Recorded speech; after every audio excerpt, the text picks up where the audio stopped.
हो गई है, मैच नहीं है और छुट्टी तो मजा। बहुत एंजॉय करते थे, खास तौर पे काउंटी क्रिकेट में, क्योंकि हर रोज क्रिकेट हो रही होती थी। मुझे याद है मैं और मुशी भाई ससेक्स से खेल रहे थे, इतना लंबा सीज़न, मैच पे मैच, ट्रैवलिंग पे ट्रैवलिंग। तो जब कभी बादल आ रहे होते थे ना, तो मुशी भाई कॉफ़ी लेके आते थे, उसकी ससेक्स की बालकनी में बैठते थे और मुशी भाई खुशी से कहते थे सैकी शाका लाका लू। मैंने कहा क्या बारिश आ रही है, कॉफ़ी पीते हैं।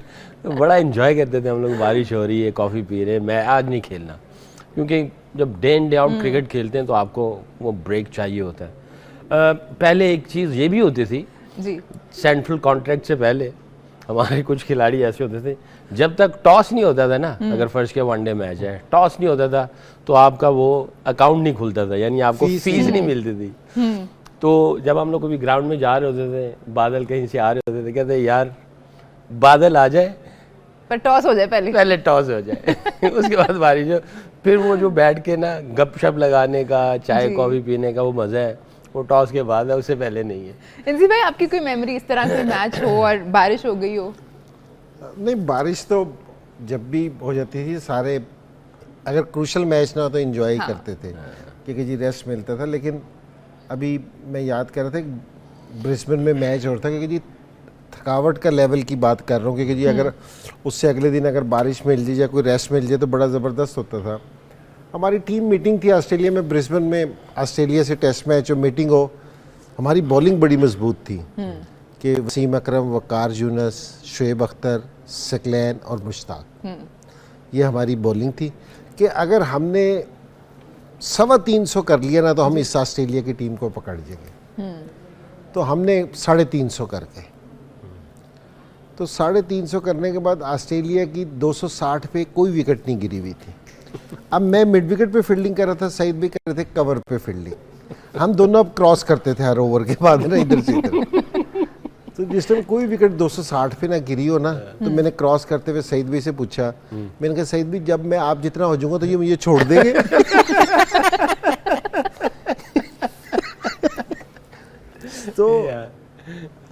तो थकावट बास टाइम प्लेयर्स को इतनी हो जाती है कि जी जिनसे ये बारिश होती है ना, ये जो रेस्ट मिलता है ये बड़ा होता है कि जी। और अक्सर जिस तरह सकलैन बता रहे हैं ना, लोग बाहर जाके देखते हैं, हाँ बादल है, अभी नहीं टिकने का कोई चांस नहीं है, अभी ये यही है।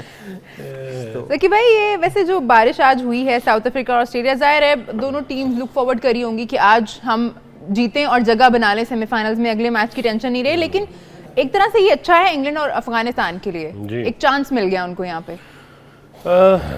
उनको वैसे भी मेरा ख्याल है चांस मिलना ही था अगर देखा जाए तो, क्योंकि दोनों के जो पॉइंट हैं वो 3-3 है। हाँ, वैसे उसका साउथ अफ्रीका का नेट रन रेट बहुत आगे, आगे मैचेस के कुछ ऐसा रिजल्ट ऊपर नीचे होता है कि नेट रन रेट पे आती तो वो बात, तो वो फिर ऑस्ट्रेलिया का, हाँ फिर ऑस्ट्रेलिया का जो है वो होगा, वो तो बहुत ही ऊपर गए हुए। But I think England Afghanistan और उम्मीद लगा के बैठा हुआ कुछ ना कुछ कि शायद हम इनको पकड़ें इंग्लैंड को और किसी तरीके से वो जाए। और इंग्लैंड का भी मैच बहुत कुशल है, मुझे ऐसा लगता है इंग्लैंड ऑस्ट्रेलिया के जाके कहीं ना कहीं आंकड़ा लगेगा, जो अगर इस वक्त जो स्टैट्स नज़र आते हैं, बट यू नेवर नो आगे जाके क्या सिचुएशन होती है।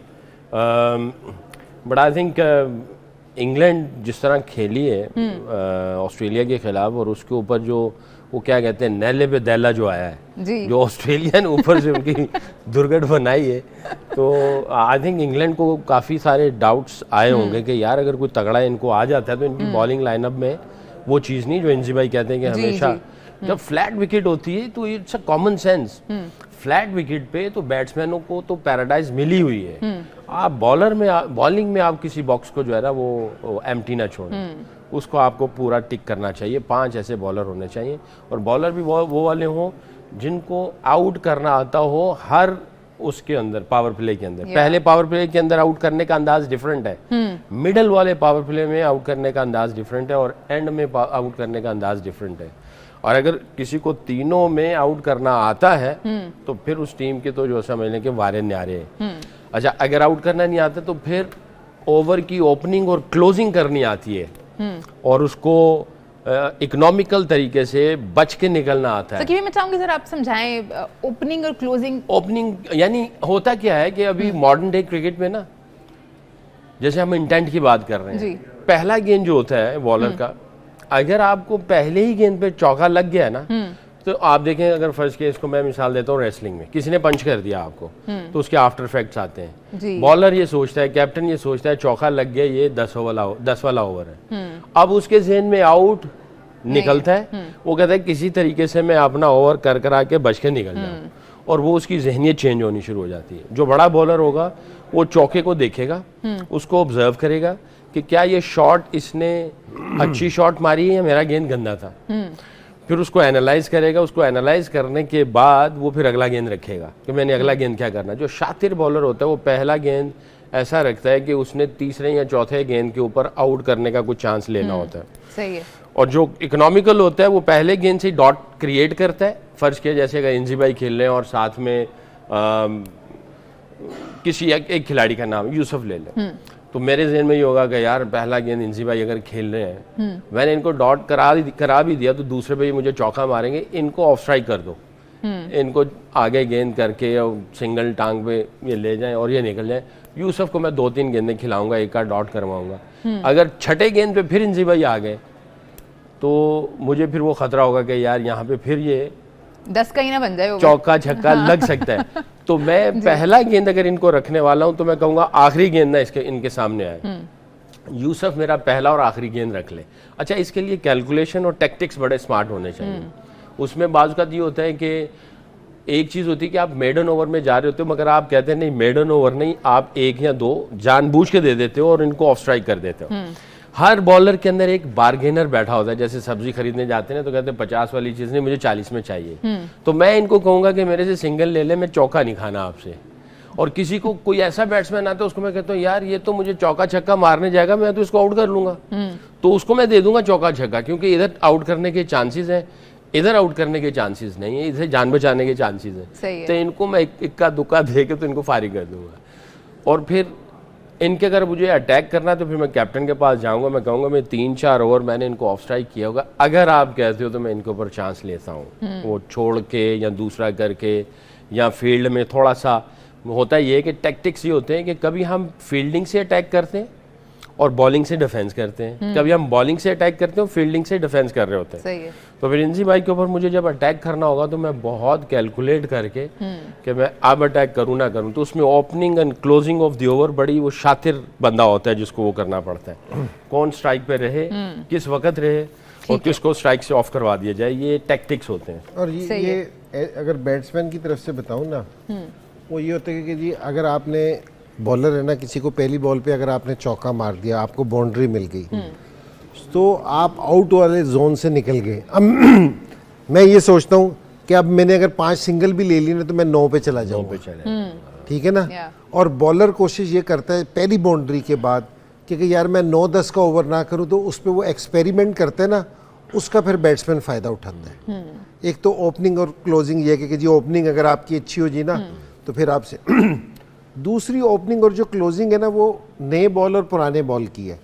अगर जिसकी ओपनिंग और क्लोजिंग ये भी जिसने नया बॉल अच्छा कर लिया ना, पहले 10 ओवर में कंटेन कर लिया और आखिरी 10 ओवरों में आप अक्सर देखते होंगे आखिरी 10 ओवरों में 90 रन बन गए, 100 रन बन गए, क्योंकि जी प्रेशर नहीं किया जी। तो ये भी जिस तरह ये छोटे से सिस्टम पे, ये जरा बड़े सिस्टम। हाँ जी, वो मैं एक ओवर की बात जिस तरह हम सकलैन को लेके आते थे लास्ट ओवर्स में, क्योंकि जी वो इसको मारने जाते थे तो वो विकेटें भी मिलती थी और रन्स भी कंटेन। दूसरा एंड पे ना बॉलर जिस समय विकेट मिलती थी ना, तो वो दूसरे एंड वाला बॉलर भी है ना फिर इससे मार नहीं खाता था। तो कप्तान ये वाली कोशिश ज़रूर करता था, क्योंकि दूसरे डग आउट में ना बैठ के कप्तान ये सोच रहा होता था कि यार हमारा 210 हो गया है, आखिरी 10 ओवरों में ना हमने 300 प्लस पे जाना है। तो वहाँ अगर आपने उसको 20 से 25 रन अगर आपने उसको रोक लिए कि आपने 90 की जगह उसको 60-65 रन दिए, तो बस ये आपकी जीत है। वनडे में जितनी भी आप अगर जीत देखा करें, ज्यादातर यही है कि जी 25 रन का मार्जिन है, 30 रन का मार्जिन है, तो ये आप है ना फिर कवर कर लेते हैं। तो ये बड़ा जबरदस्त है कि जी ओपनिंग और क्लोजिंग है ना जी, ओवर की भी है और इनिंग्स की भी है। बिल्कुल इनिंग की भी है। इसी बात को थोड़ा और लेके जाऊंगा बैटिंग के एतबार से, इंजी भाई वगैरह। मैं शहीद भाई के साथ काफी ताल्लुक था, शहीद भाई बड़े शातिर थे ना, तो वो इंजी भाई की बात करते थे। बैटिंग में नहीं, इन एवरी फील्ड। अच्छा, मैं सिर्फ बैटिंग में तो मैं इंजी भाई के खिलाफ ना मैच में 1-2 दफा आया, 1-2 दफा खेला और नेट में बॉलिंग करते थे, हमें कुछ पता भी होता था। पता होने के बावजूद भी कुट खा जाते थे। तो मैं शहीद भाई के साथ बैठा हुआ था, मैंने कहा यार शहीद भाई मुझे तो ये पता है कि अगर मैंने इंजी भाई को पकड़ लिया नेट में, क्योंकि मैं हर रोज़ बॉलिंग कर रहा हूँ, मैंने इनको पकड़ लिया, मैंने दुनिया के हर बैट्समैन को पकड़ लिया, तो मुझे थोड़ा सा इनका माइंड रीड करना है, तो आप मुझे बताएं। तो शहीद भाई के जो अल्फाज थे वो मुझे ये कहते कि इंजी का जो माइंड सेट है, पहला गेंद अपनी मर्जी से खेलेगा और अगले 5 गेंद अपनी मर्जी से करवाएगा। मैंने कहा क्या मतलब? कहते देखो अगर तुमने गेंद किया, गेंद फ्रंट फुट वाला है उसको बैक फुट पे खेल लेगा। मैं अच्छा, तो कहते तुम क्या सोचोगे? मैंने कहा यार मैंने गेंद पीछे किया है, फिर तुम क्या करोगे? मैंने कहा गेंद आगे करूँगा। कहते बस फिर वो जब आगे करोगे तो आगे मारेंगे, फिर कहोगे यार मैंने आगे कर दिया, मैं पीछे करूँगा, पीछे करोगे तो पीछे मारेंगे। मैंने कहा अच्छा ये भी होता है। तो वो उसने मुझे ये हेल्प किया, वो जो कन्वर्सेशन थी, हालांकि हम आपस में ही विदिन कर रहे होते थे, तो फिर जब ये खेलते थे या कोई बड़ा बैट्समैन खेल रहा होता तो मैं देखते थे यार ये अगले वाले गेंद को थोड़ा सा पीछे खेल गए, लगता है अब अगला गेंद जो है ना ये वो बॉलर फिर थोड़ा आगे करते हैं, निकलने की भी जरूरत नहीं पड़ती, सीधा गेंद स्टैंड के ऊपर। ये आपने ब्रायन लारा को बॉलिंग करते हो, ब्रायन लारा बहुत करता था, वो भी ऐसे ही करता था, बहुत ज्यादा करता था वो। तो उसका वो इन्फॉर्मेशन फिर इनके खिलाफ प्रैक्टिस, उसका फिर हमें फायदा हुआ। तो ये चीजें होती हैं जो क्रिकेटिंग जो है ना नॉलेज पास ऑन की जाती है। वो एक बड़ा खिलाड़ी जब बीच में होता है वो दूसरों को फिर नरिश कर रहा होता है। ठीक है, वो उनकी बातों से भी फिर आप सीख रहे होते हैं, नॉर्मल गुफ्तगू से भी आप सीख रहे होते हैं। एक छोटा सा ब्रेक लेना है हमें, आप लोग कहीं नहीं चाहिए क्योंकि बहुत अच्छी और मजे की एंटरटेनिंग गुफ्तगू हो रही है। हम एक छोटे से ब्रेक के बाद वापस आ रहे हैं। वेलकम बैक, आप देख रहे हैं चैंपियंस ट्रॉफी हंगामा। ब्रेक में हम कुछ खाने पीने तक की बातों तक पहुंच गए थे और इंजी भाई जब आप लोग खेलते थे और अभी बात कर रहे थे ना कि पुराना टाइम कितना अच्छा था, अगर कोई एक खाने के पैसे बचा लेते थे तो उससे जुगते बहुत पड़ती थी, तो कोई इस तरह की हरकत नहीं करता था। लेकिन ये था कि जी खाने के सारे शौकीन थे, बाहर जाके खाना खाना और बड़ा खाना खाते थे, आपस में दोस्तियाँ होती थी, तो ये अच्छी चीज़ होती है। जैसे सक्लैन कहते हैं ना कि दोस्ती होनी चाहिए, ये दोस्ती होनी चाहिए, साथ बैठ के जाना चाहिए, तो इससे आपकी अंडरस्टैंडिंग भी बढ़ते, क्योंकि जी आप पे पूरा दिन एक इतना ज़बरदस्त किस्म का प्रेशर होता है सारे टाइम, तो जिस टाइम हम बाहर जाते थे ना, दूसरे लोगों से भी मिलते थे या किसी रेस्टोरेंट में जाते थे कि भाई किसी भी दुनिया के किसी भी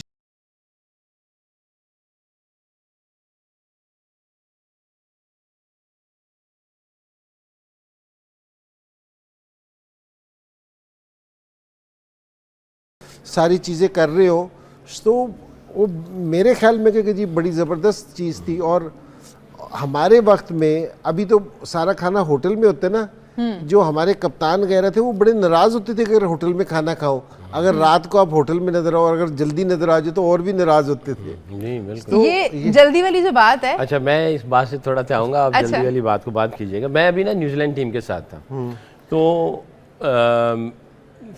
वो जो इनका स्पोर्ट्स स्टाफ है ना, वो कुछ ना कुछ स्पीच करता था, मोटिवेशनल या इंस्पिरेशनल, लोगों को अपना टीम बाउंडिंग ये वो।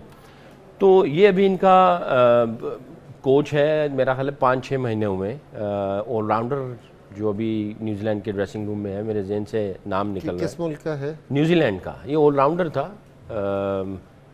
अच्छा, केन्स के बाद आया, ये हमारे ज़माने का, ये मेरे ज़हन से नाम निकल रहा है। मैं उस वक्त ड्रेसिंग रूम में ही था, इनके साथ ही था। तो उसको उन्होंने 15 मिनट दिए कि तुम बात करो ज़रा टीम के लिए, ताकि टीम बॉन्डिंग थोड़ी सी हो जाए। उसने बड़ी अजीब बात कही, उसने कहा गेम है, विन लूज होता ही है और टीम खेलती है, टीम जीतती टीम हारती है। उसने जो अगला पॉइंट कहा, उसने कहा जब तुम खेलते हो तुम्हें पैसा मिलता है, फेम मिलता है और स्टैट्स बनते हैं, पैसा, फेम और स्टैट्स। इसके साथ साथ क्योंकि तुम टीम के अंदर होते हो तो तुम्हारी फ्रेंडशिप भी होती है। अच्छा आप बताओ सबसे कीमती चीज़ क्या है? सबको कहा कि सबसे कीमती चीज़ क्या है? सब ने कहा फ्रेंडशिप। पैसा तो कैसी किसी तरीके से भी आप कमा सकते हो, फेम मिलता है, फेम किसी वक्त भी चला जाता है, एक टाइम आता है कि वो फेम भी ख़त्म हो जाता है, नए आगे टेक ओवर कर जाते हैं। स्टैट्स हिस्ट्री बन जाती है, वो स्टैट्स आपको क्या कर देंगे? फ्रेंडशिप रहती है। उसने फिर बताया, उसने कहा कि जब हमारी टीम, उसका जो दौर था ना, कहता है जो मुझे सबसे अच्छी चीज़ लगी वो फ्रेंडशिप थी। कहते हैं हम लोग एफर्ट करते थे कि अगर कोई क्वींस टाउन में और वेलिंगटन में है और किसी की बर्थडे हो रही है खिलाड़ियों में से, तो हम फ्लाई करते थे और हम एक दूसरे की अच्छे मोमेंट्स, अच्छा टाइम बैठ के गपशप लगाते थे। उसने यकीन करें एक ऐसा टीम के अंदर, ये न्यूजीलैंड की टीम के अंदर एक ऐसी स्पार्क लेके आए कि हम लोग जब वो उसकी बात ख़त्म हुई सब ने एग्री किया कि फ्रेंडशिप जो है वो प्राइसलेस है। आपका फेम भी चला जाएगा, आपके पैसे भी चले जाएंगे, आपके स्टैट्स भी हिस्ट्री में चले जाएंगे, और आपकी जो फ्रेंडशिप है, आप एक दूसरे के जो साथ उठना बैठना खाना पीना, वो फॉर एवर है। सब ने फिर यकीन करेंगे, सब ने बाकायदा जो है वो तो उनका ताल्लुक है ड्रिंक वगैरह से। मैं भी ऑरेंज जूस पकड़ के तो कहा 1 ड्रिंक फॉर फ्रेंडशिप, तो सारे जो है ना उसको फ्रेंडशिप के ऊपर उन्होंने किया। ये फ्रेंडशिप होनी चाहिए। अगर फ्रेंडशिप नहीं है तो फिर दुश्मन बन के बैठ के हम लोग मुल्क को रिप्रेजेंट कर रहे होंगे, या दिलों में कदूरत रख के और बुखल रख के, और ये कैसा फिर एटमॉस्फेयर होगा। तो दोस्ती बहुत, मेरा ख्याल है मेरे जो 10 साल पाकिस्तान में रहे, चाहे बड़े प्लेयर थे छोटे प्लेयर थे, उम्र में बड़े छोटे, हमें ऐसा लगता था कि एक फैमिली है, फ्रेंडशिप है। और हम लोग आई थिंक हमारे अंदर ये स्किल्स थी। मैं अभी हेड कोच बना ना, मैं आपको एक वाक़या बताऊँ, आप हैरान हो जाएंगे। एक खिलाड़ी, मैं उसका नाम नहीं लूँगा, मैं उसको ऑब्जर्व कर रहा था कि वो जब भी आता था अकेला खाना खाता था चला जाता था, आता था अकेला खाना खाता था चला जाता था। ब्रेकफास्ट में भी ऐसे होता था, क्योंकि उन दिनों में रिस्ट्रिक्टेड थे, बाहर नहीं जा सकते थे, सिक्योरिटी वगैरह थी, तो वो अकेला ही बैठता था। 2, 4, 5 दिन हो गए, मैं उसके पास उसके कमरे में गया, उसको बुलाया, मैंने कहा एक सवाल है, फ़र्ज़ करो तुम खेलते हो, वो बैट्समैन था, मैं नाम नहीं लूँगा। फिर मैंने उसको कहा, मैंने कहा तुम अगर मैच, और पीछे क्या रह गया मैंने उसको कहा, मैंने कहा तुम अगर मैच खेलते हो, ठीक, और मैच क्रूशल सिचुएशन है, वो तेरे साथ बड़ा खिलाड़ी खेल रहा है कोई, तो मैंने कहा अंदर तुम क्या कम्युनिकेट करोगे प्रेशर में? मैंने कहा प्रेशर में तो तेरे से बात ही नहीं होनी, और तेरी उसके साथ कोई गपशप नहीं लगी, और यहाँ पे रिलैक्स बैठे हुए हैं। मैंने कहा एक पूरे ग्रुप के अंदर एक सीट खाली है, और ये खिलाड़ी बैठे हुए हैं, और इस पूरे कमरे में 2 कुर्सी हैं, एक ये इधर है और एक उधर है, तुम किधर बैठोगे? कहने का उधर, अकेले वाले। मैंने कहा तुझे बात समझ नहीं आ रही है, मैं तुझे ये कह रहा हूँ कि वो जो एक कुर्सी खाली है, तुमने उधर बैठना है, उधर नहीं बैठना, और जो हिचकिचाहट है, मैं तुम्हारे साथ हूँ, हम तुम्हारे साथ हैं तुम्हारी हेल्प करने के लिए, उस हिचकिचाहट को ख़त्म करते हैं। रिलैक्स एटमॉस्फेयर में तू नहीं बैठ सकता, इधर बात नहीं कर सकता, तो करंट सिचुएशन में क्या बात करेगा? नंबर भी बता दें, बताया उन्होंने बैट्समैन है नंबर नहीं छोड़ दे। तो फिर उससे जब ये बात हुई, उसको बात समझ आई, मैंने कहा बच्चा तुमने जाना है, जाके बैठना है। फिर बाकायदा हर किसी से हमने बात की कि ऐसा नहीं होगा कि तुम अलहदा जाके बैठ जाओ, तुम उसी ग्रुप पे बैठना, हर किसी के साथ बैठना, और बड़ों को भी कहा, सीनियर्स को भी। वैसे अगर आप हमारे ज़माने में ये चीज़ नहीं थी। अगर आप नंबर ही बता देना फिर भी कंफ्यूजन रहेगी, क्योंकि क्या ओपनिंग तो कितने लोग कर रहे हैं। मैं आपको बताऊं, जब मैं नया टीम में आया ना, तो मेरे पैसे ही बड़े बच जाते थे। मैं जब किसी सीनियर खिलाड़ी के साथ गया, उसने मुझे पैसे देने नहीं दिए, उन्होंने खुद पैसे दिए। उसने खुद भी मुफ्त खाया होगा, कोई अच्छी बात नहीं। अच्छा, ये एक स्टोरी मेरे पास भी है मुफ्त, और एक और स्टोरी है जो इस तरह की हमने डिस्कस करनी है, लेकिन अभी मुझे कह रहा है छोटा सा ब्रेक ले लें, तो आप लोग कहीं मत जाइए, देखते रहिए चैंपियंस ट्रॉफी हंगामा। वेलकम बैक, आप देख रहे हैं चैंपियंस ट्रॉफी हंगामा। ब्रेक पे जाने से पहले हम बात कर रहे थे कि वो खुद भी फ्री खाते होंगे, अगर किसी ने फ्री खिलाया है तो वो खुद भी फ्री खिलाते होंगे। एक असल में क्रिकेटर, पर इतना बड़ा क्रिकेटर और फिर खाना भी खुद ही खा रहा हो, तो ये कोई अच्छा तो नहीं लगता किसको? तो नहीं ये अच्छा, ये तो जिस तरह खाने पे है ना, जिस तरह सिकलैन बात कर रहा था कि हम बिफोर द गेम है ना, सारी टीम साथ बैठ के खाना खाती थी, किसी रेस्टोरेंट में, होटल में नहीं।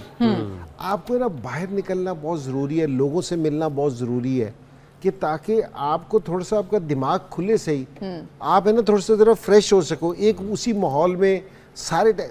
जिस टाइम हमारे जो उनसे कोचेज होते हैं ना, जिस टाइम हम ग्राउंड में जा रहे थे, कहते कि आप स्विच ऑन करो, और जिस टाइम ग्राउंड खत्म हो गया ना, एक टाइम आके और पैसे दे दिए उन्होंने, और बाद में उन्होंने कहा कि अब सब पैसे वापस, अपने अपने पैसे डाल दो वापस। ऐसी है कोई स्टोरी? बस ये है ऐसी चली हुई। ये कौन कप्तान है?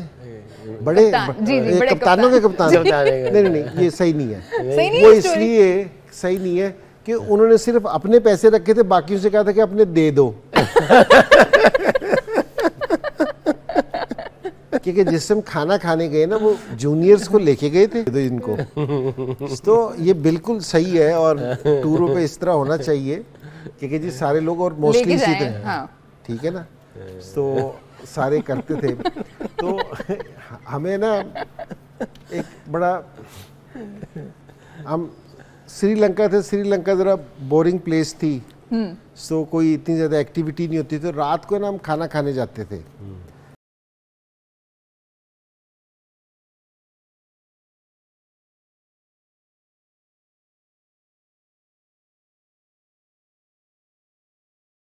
कार ने पैसे दे दिए, दूसरे दिन शोएब ने पैसे दे दिए, तीसरे दिन मैंने दे दिए पैसे, तो बिल आता था कोई 40,000 का, 45,000 रुपये का, इस तरह। तो 3 दिन है ना स्टेक खाते हुए ना बोर हो गए। हमने कहा कि नहीं अब जैपनीज़ खाएंगे, तो हम जैपनीज़ खाने चले गए। अब वो जैपनीज़ महंगा भी बहुत होता है और थोड़ा भी बहुत होता है। खेलते थे और रात फिर हमारे लिए तो हमने खाना खाना होता था। तो वो जिस टाइम खाना खाया ना रात, तो वसीम भाई का बिल आ गया 1 लाख रुपए से ज़्यादा। तो उस होटल से लेके अपने होटल तक है ना 1 लाख झिड़कियाँ पड़ी होंगी ताने 1 लाख। तो ये होता भी है कि जी बिल भी देते हैं और ये बड़ा मज़ा भी रहता है कि जी सारे साथ होते हैं, और ये तो मज़ा है इसका। बिल्कुल, ये तो फिर एक पार्ट है ना प्रोसेस का। हाँ। अगर आपने रिलैक्स नहीं होना तो अगले दिन खेलेंगे कैसे। सकी भाई, हम बीच में बात कर रहे थे ना कि टाइम होता है कि इस टाइम पे प्लेयर्स ने वापस आ जाना। इंजी भाई ने मेंशन किया कि अगर वो टाइम पे आता था तो उस पर भी नाराजगी होती थी कि टाइम पे क्यों वापस आ गया। तो इस तरह की बड़ी खबरें भी आती होती थी कि एक स्पेसिफिक प्लेयर थे जो कि कभी वापस नहीं आते थे टाइम पे। देखिए, हमने वो ब्रिगेडियर नासिर साहब जब नए नए मैनेजर बने तो बड़े सख्त थे। उन्होंने टाइम सेट किया होता था, कर्फ्यू टाइम 10:30 बजे के बाद कोई भी बाहर नहीं जाएगा। तो जो उनकी पहली मीटिंग हुई, उन्होंने बहुत सख्त मीटिंग की हमारे साथ, डिसिप्लिन और टाइमिंग और ये और वो और टाई और सारी चीज़ें उन्होंने, वो असूल पसंद थे। मगर उनको खिलाड़ियों का नहीं पता था कि खिलाड़ी जो है वो सारे उल्टे काम करते हैं। तो शारजा का टूर था, तो सर को ना, सर नीचे बैठ जाते थे रिसेप्शन के ऊपर और वो देखते थे कौन आ रहा है, कौन जा रहा है, किधर जा रहा है, सारी खबर रहती थी। मैं, अफरीदी, शोएब, यूसुफ, हम लोग ना सामने ही एक जूस कॉर्नर था, वहाँ पे वो कॉकटेल मिलता था बड़ा अच्छा। तो सर नीचे बैठे हुए, तो हमने कहा सर अस्सलाम वालेकुम, क्या हाल है? ठीक है सर। वो जूस पीने जा रहे हैं, ऐसे देखा, घड़ी देखी, अच्छा ठीक है। हमें पता था जूस वूस पिया और हम लोग पीछे से घूमते हुए ना उनसे आंखें चुराते हुए सीधा अपने कमरे में जाके DND लिखवा दी, डू नॉट डिस्टर्ब, और सुबह की वेकअप कॉल दे। सर बैठे रहे सारी रात। सुबह हम नाश्ते पे जा रहे हैं तो सर सारी रात देखा, ओए तुसी कितने सर आती देखिए कमरे जी उमर नहीं दस अस तो तुसी क्या सी दसना है। सर ने, अच्छा ये तो हम तो चुटकुले करते थे, हर किसी ने चुटकुला किया। सईद भाई तो रात 2 बजे भेज देते थे साइकिल, आवाज़ चेंज करके डेली अलाउंस लेने के लिए आ जाओ। वो सर की आवाज़ बना के ना भारी सी, तो हम सर के दरवाज़ा नॉक करते थे, सर दरवाज़ा खोलते थे, वो ऐसे की करन आ गए सर तुसी क्या है डेली अलाउंस, कहते सुबह 2 बजे डेली नाच जाते।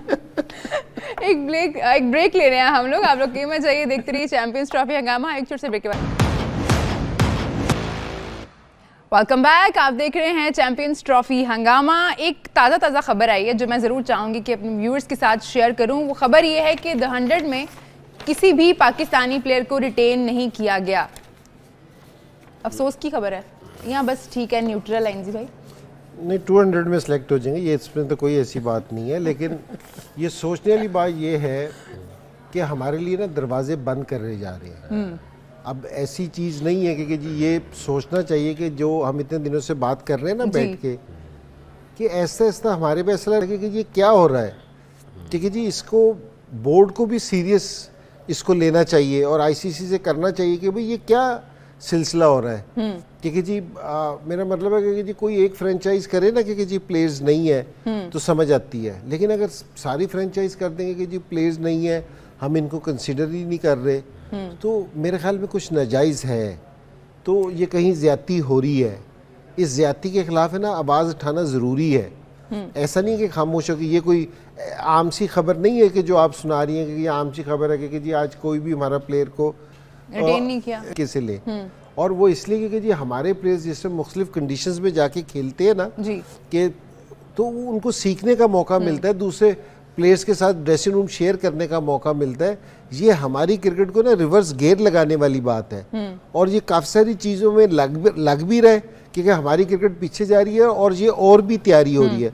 तो इसको आम ना समझा जाएगा कि ये कोई आम सी चीज़ है, इसको सीरियस नोट्स पे लिया जाए। कि भाई इस तरह ले सकते हैं कि शायद उनकी टीम का बैलेंस नहीं बन रहा हो इस तरह से, पाकिस्तानियों को निकाल के बैलेंस बन जाता है। मैं पॉजिटिव लेना चाह रही थी इसको जो इंजॉय भाई इसी तरह ही है। फिर आपके पास PSL में भी फिर बड़े खिलाड़ी नहीं आएंगे, वही आएंगे जो रिटायर्ड हैं, उनकी जिनकी वैल्यू कुछ नहीं है। फिर आपको सीरीज भी नहीं मिलेंगी, ऑस्ट्रेलिया, इंग्लैंड, बाहर जो सीरीज है वो भी नहीं आहिस्ता आहिस्ता मिलेंगी। फिर आप छोटी टीमों के साथ खेलेंगे तो आपकी क्रिकेट तो फिर रहेगी पीछे। तो जब आप खेलोगे छोटी टीमों के साथ तो आपको एक्सपोजर नहीं मिल रहा, आप उस लेवल पे नहीं हुआ, फिर आप अपने आप को समझते ही नहीं कि यार हम इस लेवल के हैं, फिर जहन बनना शुरू हो जाएगा, फिर स्किल लेवल भी नीचे आ जाएगी। तो ये सारी चीज़ें इसको देखना चाहिए, एवेल्युएट करना चाहिए। I think it's a sad news. तो सैड न्यूज़, प्रोग्राम का वक्त जो है वो ख़त्म हो गया है।